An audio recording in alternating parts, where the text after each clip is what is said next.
every single person who has ever looked at their own life and felt the specific, quiet devastation of knowing exactly what they should be doing and being completely unable to make themselves do it.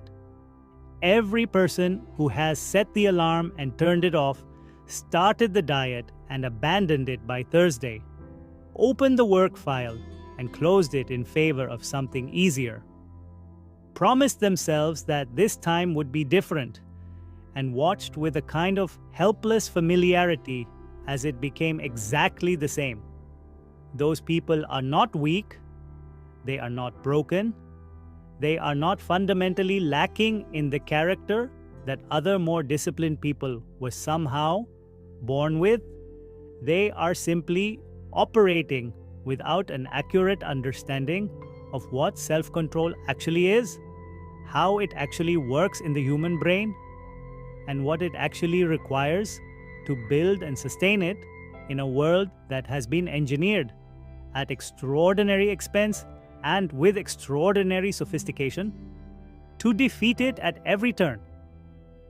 And today, we are going to give you that understanding completely, because the difference between a life governed by your best intentions and a life governed by your worst impulses is not a difference of character or talent or willpower in the crude sense, but a difference of psychological knowledge. And knowledge, unlike character, can be acquired. And once acquired, it changes everything. Let's begin with the most important truth about self-control that psychology has established. And it is a truth that dismantles in one stroke the entire moral framework through which most people understand their failures of self-regulation. Self-control is not a virtue. It is not a personality trait distributed unequally by genetics or upbringing in a way that permanently advantages some people and permanently disadvantages others. It is a neurological capacity. Specifically, it is the trained capacity of the prefrontal cortex to override the automatic, impulsive, immediate reward-seeking responses generated by the limbic system. And like every other neurological capacity, it develops in response to demand. It degrades in response to neglect. It operates under specific physiological constraints that vary predictably with sleep, nutrition, and stress, and it can be deliberately, systematically strengthened through practices that are now well documented in the behavioral neuroscience literature. Roy Baumeister's groundbreaking research at Florida State University, which produced the concept of ego depletion, the finding that acts of self-control draw on a finite, replenishable cognitive resource that diminishes with use across the day, established the foundational framework for understanding why self-control fails, not randomly or mysteriously, but predictably, in specific circumstances, under specific conditions, in ways that, once understood, make both failure and success far more explicable and far more manageable. The person who maintains perfect dietary discipline all morning and then eats everything in the kitchen at 10 o'clock at night is not experiencing a mysterious collapse of character. They are experiencing the predictable depletion of a cognitive resource that was steadily consumed across the day by every other act of self-regulation they performed. From getting out of bed when the alarm sounded, to navigating difficult social interactions, to resisting other temptations, to making dozens of small decisions that each drew fractionally from the same finite pool of regulatory capacity. Understanding this is not an excuse for failure. It is the prerequisite for designing a life in which self-control is used strategically rather than relied upon indiscriminately, which is precisely how the people with the highest apparent self-control actually operate. Now let's go deeper into the neuroscience. Because the brain architecture of self-control is not just academically interesting, It is operationally essential knowledge for anyone who wants to improve their behavior in any domain. Your brain contains two systems whose competing activity determines the quality of your self-regulation at any given moment. The first is the limbic system. Ancient, fast, operating in milliseconds, organized around the pursuit of immediate reward and the avoidance of immediate pain, governed primarily by the neurotransmitter dopamine and its interaction with the nucleus accumbens, the brain's reward center. This is the system that wants the dessert, that reaches for the phone, that says yes to the immediate pleasure and no to the future cost. It is not stupid. In evolutionary context, it was brilliantly adaptive, because in the environment in which your ancestors lived, immediate reward was real and immediate, and future reward was uncertain and potentially irrelevant if a predator arrived before it materialized. The second system is the prefrontal cortex. Newer in evolutionary terms, slower in processing, responsible for abstract reasoning, long-term planning, the ability to hold multiple considerations in working memory simultaneously, and the executive function that allows you to override the limbic system's immediate impulse in favor of a more considered, future-oriented response. Self-control, at its most basic neurological level, is the prefrontal cortex winning the competition with the limbic system in real time. And the degree to which the prefrontal cortex wins that competition across the day, across years, across the entire span of a life, is one of the strongest predictors of virtually every positive life outcome that psychology has ever studied. Walter Mischel's famous marshmallow experiments at Stanford, in which children who demonstrated the ability to delay eating one marshmallow immediately in order to receive 2 marshmallows later, showed significantly better outcomes in academic achievement, health, and social functioning decades later, are often cited as evidence that self-control capacity is fixed and predictive from early childhood. But the more nuanced and more empowering finding from the subsequent literature on Mischel's research, and from the extensive replication and extension of his work, is that the capacity to delay gratification is not a fixed trait, but a strategy-dependent skill, and that the children who successfully waited were not simply more virtuous or more willpower endowed than those who didn't. They were using specific cognitive strategies, distraction, reframing, mental distancing from the temptation, that allowed their prefrontal cortex to maintain regulatory control over the limbic system's immediate demand. And these strategies are learnable, teachable, and improvable at any age, which means that the self-control ceiling for any given person is not set at birth or in early childhood. It is set by the sophistication of the cognitive tools they have at their disposal for managing the moment of temptation. And that sophistication can be systematically increased. Now, let's examine the single most powerful and most consistently validated tool for improving self-control that behavioral psychology has identified.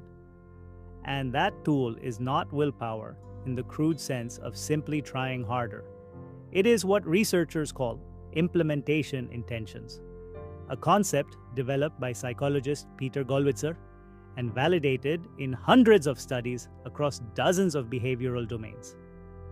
An implementation intention is a specific, pre-committed, if-then plan that specifies in advance exactly what you will do in a specific situation that would normally trigger a failure of self-control. If I feel the urge to check social media while working, then I will take 3 deep breaths and return to the task. If I am offered food that isn't in my plan at a social event, then I will politely decline and redirect the conversation. If I wake up and feel like skipping my workout, then I will put on my gym clothes before making any decision about whether to go. The research on implementation intentions is extraordinarily consistent. They improve behavioral follow-through by an average of 2 to 3 times compared to simple goal setting without the if-then specification, and they do so not by increasing willpower, but by offloading the regulatory burden from the depleting resource of in-the-moment decision-making to the much less costly resource of pre-committed automatic response. When the if-then plan is sufficiently specific and sufficiently rehearsed, the behavioral response to the triggering situation becomes semi-automatic. It happens without requiring the full effortful engagement of the prefrontal cortex, which means it draws far less from the finite self-control resource pool, which means it is far more likely to succeed even under conditions of cognitive depletion that would defeat a willpower-based approach entirely. This is the cognitive infrastructure of people who appear to have effortless self-control. They are not trying harder in the moment. They have thought more carefully in advance, and their advanced thinking has built a behavioral system that operates below the threshold of effortful regulation. Now let's talk about environment. Because the behavioral science of self-control consistently demonstrates that the environment in which behavior occurs is a more powerful determinant of self-regulatory outcomes than the intentions, motivations, or willpower of the person performing the behavior. And that the most effective self-control strategy available is not the management of willpower, but the design of the environment to make the desired behavior easy and the undesired behavior difficult. Brian Wansing's research on food behavior found that people eat significantly less from smaller plates, buy significantly more of whatever food is placed at eye level in a cafeteria versus lower shelves, and consume significantly more from larger packages, all without any awareness that their behavior is being influenced by these environmental variables, all in contradiction to their expressed intentions and preferences. Richard Thaler and Cass Sunstein's Nobel Prize-winning research on choice architecture demonstrates that the way options are presented and the environment in which decisions are made consistently overwhelms the decision-maker's stated values and preferences in predictable and manipulable ways. And the practical implication of all of this for self-control is both humbling and empowering. Humbling because it reveals how little of your behavior is actually governed by your conscious intentions. And empowering because it means that redesigning your environment, removing the junk food from the house, putting your phone in another room during work, laying out your gym clothes the night before, blocking distracting websites during your most important work hours, is a more reliable path to better self-regulatory outcomes than any amount of motivational effort or willpower cultivation, because it changes the behavioral default rather than requiring the ongoing expenditure of a finite resource to override it.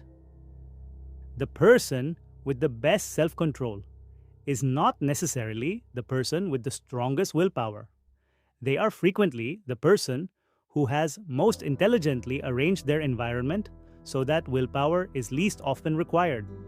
Let's now address the role of stress in self-control failure, because chronic stress is one of the most potent and most consistently documented destroyers of self-regulatory capacity, and its mechanism of action is both neurologically specific and practically unavoidable for most people living in the modern world.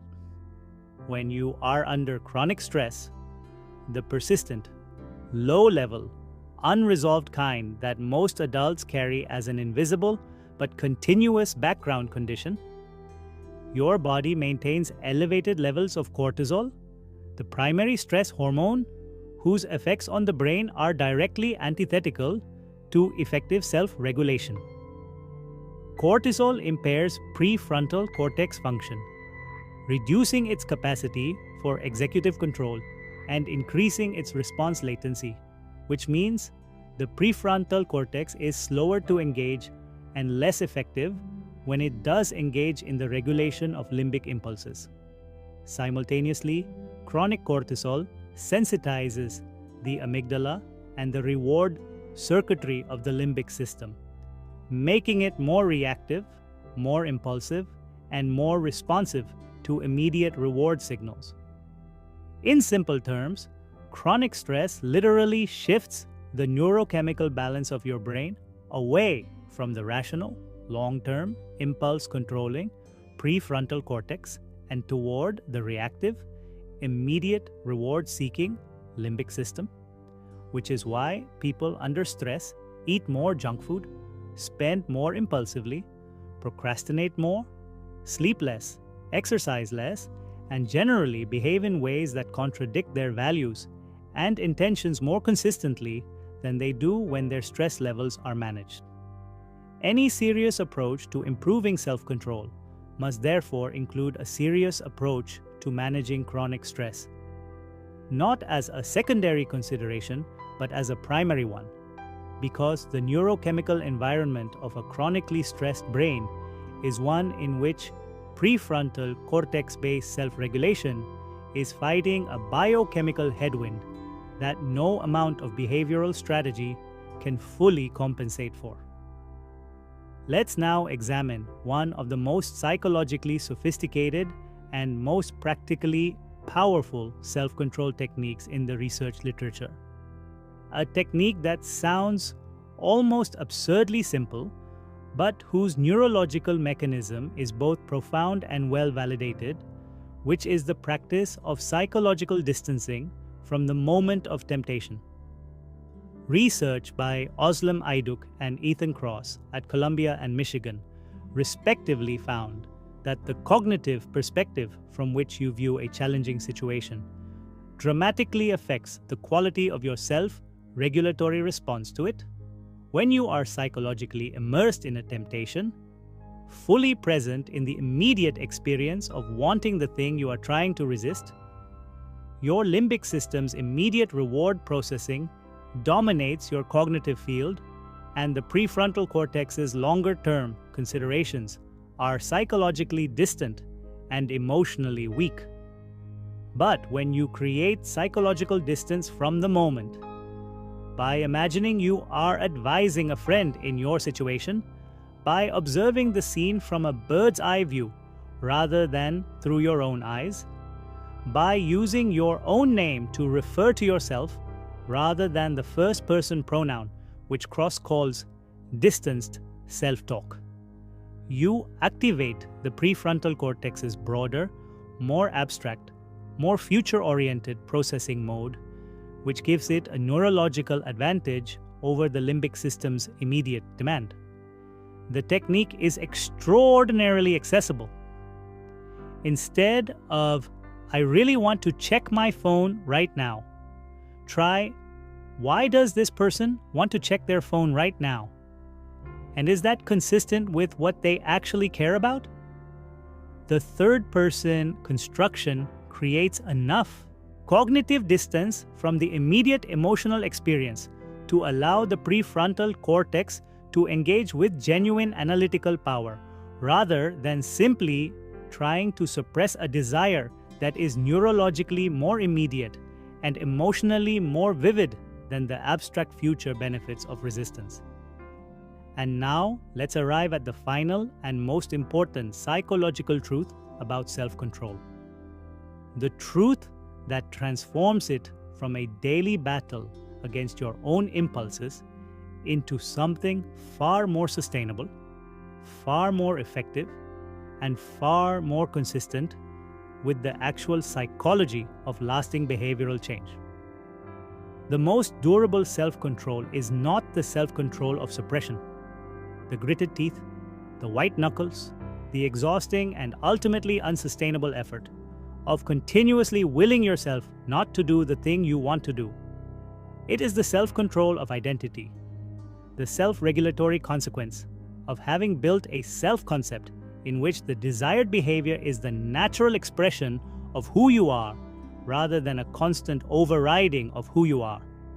The person who is trying not to eat junk food is in a continuous regulatory battle between their behavior and their impulse, a battle that draws on the finite self-control resource and that they will eventually lose under sufficient depletion or stress. The person who has internalized the identity of "I am someone who nourishes my body carefully" is not suppressing an impulse. They are expressing an identity, which the brain is powerfully and non-depletingly motivated to maintain for reasons that have nothing to do with willpower and everything to do with the profound human need for behavioral consistency with self-concept. James Clear's framework of identity-based habits captures this insight with precision. Every time you successfully exercise self-control, you cast a vote for the identity of a person who does so, and those votes accumulate over time into a self-concept that makes subsequent self-control increasingly natural and increasingly automatic. Not because the impulses disappear, but because they are increasingly inconsistent with who you have become.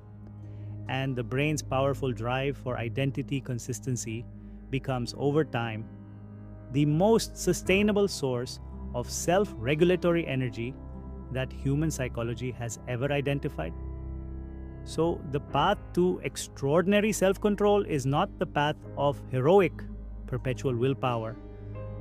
It is the path of strategic environment design, of pre-committed implementation intentions, of chronic stress management, of psychological distancing techniques, and above all, of the deliberate, patient, imperfect, daily accumulation of identity votes that gradually transform who you are trying to be into who you simply are, until the life you have been trying to build through effortful self-regulation becomes the life you live naturally, automatically, and with a freedom that is only available to the person who has done the work of aligning their identity with their values deeply enough that the two are no longer in conflict. Subscribe for more mind secrets.